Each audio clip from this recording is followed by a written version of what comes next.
Guys, welcome back to my new blog. তো আজকে শুভ পঞ্চমী। আজকে যাব আমরা আমার দিদিদের বাড়িতে ঘুরতে, বোনদের বাড়িতে ঘুরতে। ঘুরে টুরে আমরা আলিপুর আর কোচবিহারে ঘুরতে যাবো। সেটার জন্য আমি রেডি হয়ে নিয়েছি। দাঁড়া, আমি দেখাই আগে আমার চুড়িদারটা দেখাই তোমাদের। কেমন দেখো, সুন্দর না? আমার তো খুব পছন্দের। আমার ননদ ইউজুয়ালি একটু খুঁতখুঁতে, সবকিছু পছন্দ করতে চায় না, কিন্তু ওর এই চুড়িদারটা খুব সুন্দর লেগেছিল। তো কেমন লাগছে আমাকে অবশ্যই কমেন্ট করে জানিও। ওকে, সো বেশি কথা না বলে তাড়াতাড়ি আমরা বেরোয় পড়ি। আমি যেহেতু রেডি হয়ে গেছি, জামা কাপড়টা আমাকে সব নেওয়া শেষ, মনে যা যা দরকারি সব নেওয়া শেষ। একটা রুমাল নিতে হবে, রুমালটা নিয়ে মনে মুখ টুক মুছতে হবে, কারণ ঘেমে যায় ও খুব। ওকে, সো তো চলো রেডি হয়ে যাওয়া যায়। আর এটার সাথে আমি কি পেয়ার আপ করছি তোমাদের দেখিয়ে দিই। এই দেখো, এটা আমার বিয়ের ওড়না। এটা আমি এটার সাথে পেয়ার আপ করলাম। জানি না কখন নেবো, জাস্ট ফটো তোলার সময়, কারণ যা গরম এই ওড়না নিয়ে আমি কী করবো জানি না। আর মনা যখন একটু খেতে চাইবে, ব্রেস্ট ফিট করানো হবে, তখন এটা আমি ইউজ করবো। ওকে, তো চলো ব্লগটা স্টার্ট করা যাক। রেডি হয়েই গেছে, আমি বিছানাটা করে যাই, কারণ আসতে আমাদের লেট হবে। বিছানা করে তারপরে আমরা রওনা দেবো। ওকে, তো চলো ব্লগটা স্টার্ট করা যাক। তো এই যে আমরা রওনা দেবার জন্য বাইরে বেরিয়ে এসেছি, গাড়ির জন্য ওয়েট করছিলাম। আর এখানে আমার বানেশ্বরে নেমে ফেমাস একটা মিষ্টির দোকান আছে, সেখান থেকে মিষ্টি নিচ্ছি। বিভিন্ন ভ্যারাইটির মিষ্টি আমরা পেয়েছিলাম। সত্যি কথাই আমি মিষ্টিগুলো দেখে রীতিমতো অবাক হয়ে গেছি। মিষ্টি খাবে এত রকমের ভ্যারাইটি। তারপর মিষ্টি নিয়ে আবার আমরা আলিপুরের উদ্দেশ্যে রওনা দিলাম। আলিপুরের প্রায় কাছাকাছি বানেশ্বর। যারা যারা বানেশ্বর চেনো, আলিপুর চেনো, তারা অবশ্যই রিলেট করতে পারছো ব্যাপারটাকে। আর যেহেতু দুর্গাপূজা, সেই জন্য দেখো চারপাশে লাইটিং। আর বলতে বলতেই আমরা আলিপুরদুয়ারের দুর্গাবাড়িতে চলে এলাম। এই জায়গায় সব থেকে ফেমাস অষ্টমীর অঞ্জলি হয়। মানে সবার স্ট্যাটাসেই দেখি সবাই এখানে এসেই অঞ্জলি দেয়। জায়গাটা অনেকটা বড় পায়, সেই জন্যই বোধহয়। আবার ঐতিহ্যময় একটা দুর্গাবাড়ি, সেই জন্যও। তা আমরা চলে গেলাম। এখানে যাদের বাড়ি যাচ্ছিলাম, টিনার বর আমাদেরকে হেল্প করেছিল, যেহেতু আমরা প্রথমবার ওদের বাড়িতে যাচ্ছি। তো এইখানে টিনাদের বাড়িতে আমরা পৌঁছেই গেলাম। দেখো প্রায় রাত্রে অনেক বেজে গিয়েছিল এখানে পৌঁছতেই। আর এদিকে আকাশটা একটু মেঘলা মেঘলাও করছিল। তো টিনার বাড়িতে আমরা চলে এলাম। দেখো এখানে সবাই আমরা বসে আছি। এটা টিনার ঘর, মানে বেডরুমটা। Kitchen room, bathroom, drawing room সব আলাদাই রয়েছে। দেখো এখানে ওর আয়নাটাও খুব সুন্দর ছিল, একটু সেলফি ভিডিও করে নিলাম। তো আবার আমরা চলে যাব এখন আমার পূজা দিদির বাড়ির উদ্দেশ্যে। তো মাঝখানে কয়েকটা প্যান্ডেল দেখার ইচ্ছে ছিল আলিপুরের। তো রাস্তায় যে কটা প্যান্ডেল পড়বে সে কটা আমরা দেখে নেব, তোমাদেরকেও দেখিয়ে দিচ্ছি। দেখো পূজা দিদিদের বাড়ির প্রায় কিছুটা কাছে এই প্যান্ডেলটা আমরা পেয়েছিলাম। চলো দেখে নেই ভেতরে। আজকে পঞ্চমী, আর দেখো আজকে কি অবস্থা আলিপুরে। মানে মানুষজন এখন ষষ্ঠী সপ্তমী পর্যন্ত ওয়েট করে না, আর দ্বিতীয়ার থেকেই ঘোরা শুরু করে দেয়। তো এই মণ্ডপটা খুব সুন্দর ছিল, অনেকটাই বড় ছিল। আর এখানে যে পুতুলগুলো রয়েছিল ওগুলো খুব সুন্দর করে সাজানো রয়েছিল রাজস্থানী স্টাইলে।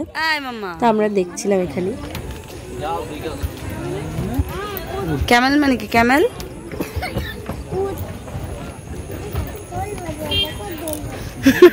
ঢোল বাজায়। কে ঢোল বাজাচ্ছে? এটা কি? এটা কি বাজে? এটা এটা এটা এটা কি? এটা কি বলো, এটা বলতে পারলে? এটা কি বলে? হারমোনিয়াম। এদিকে আসো।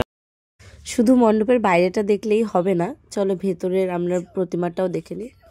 আর প্রতিমাটা তো খুবই সুন্দর ছিল। দেখো সামনে থেকে তোমরা প্রতিমাটা, আমরা তো চোখ দিয়ে দেখেই চোখ জুড়ে নিচ্ছিলাম। আর তোমরা মোবাইলে দেখো, মোবাইলে যতটা সুন্দর আসে কাছাকাছি তার থেকেও বেশি সুন্দর। ঢোল বাজায়, বাঁশি বাজায়, এটা করতে বলে জ্যোতি বাড়িতে। মানে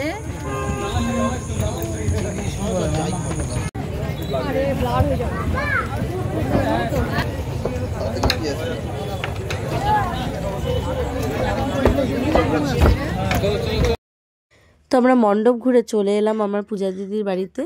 দেখো এখন আমরা পূজা দিদিদের বাড়িতে ঢুকছি। ওদের সিঁড়ির নিচটা এই জায়গাটা, এই প্যাসেজটা দিয়ে সিঁড়ির উপরে উঠতে হয়। তো চলো আগে পূজা দিদির নিউ বর্ন ছেলেকে দেখে নিই।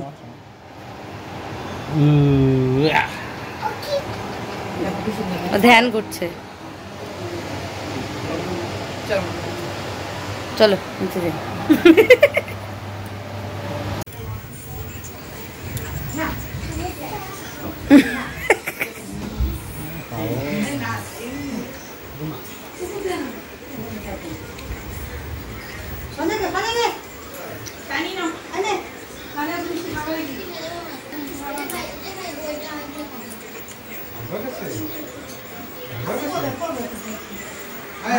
পূজা দিদির বাড়ি ঘুরে এবারে আমরা চলে যাব আমার ছদ্দিদের বাড়িতে।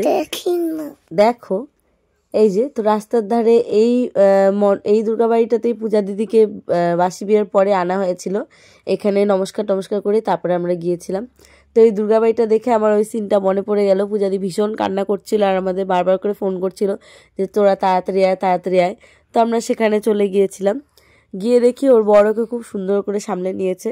তো আমরা আবার ওর বাড়িতেও গেছিলাম। তোমরা আমার ব্লগে দেখতেই পারবে, দেখেছো হয়তো যারা আমার ব্লগ দেখো ভিডিওটা একটু এখানে উল্টো হয়ে গিয়েছিল। তো চলো এখন আমরা ছদ্দি বাড়িতে প্রায় পৌঁছে গেছি। ছদ্দির বাড়িতে যাওয়া যাক। এই দেখো আমাদের ঐশী সোনা, এই যে আমাদের মিষ্টি একটা ভাগ্নি, আর এই যে শুনু ঐশী দিদির আমার ছদ্দিদির বড় মেয়ে। দেখো দুই কিউটি পাটুটি আর দুই বোনে তো মিলে খেলা শুরু করেছে। তো আমরা ভেবেছিলাম ঘুরবো, সেটা আর হয়নি কারণ অনেকটা রাত হয়ে গিয়েছিল। আলিপুর থেকে ফিরতে আর এত বৃষ্টি হচ্ছিল যে আমাদের কিছুই করা হয়নি আর। তো এখন প্রচন্ড ঘুম পাচ্ছে, চলো ঘুমিয়ে পড়ি যেহেতু অনেকটা লেট হয়ে গেছে। নেক্সট ব্লগে আবার দেখা হবে তোমাদের সাথে। টাটা।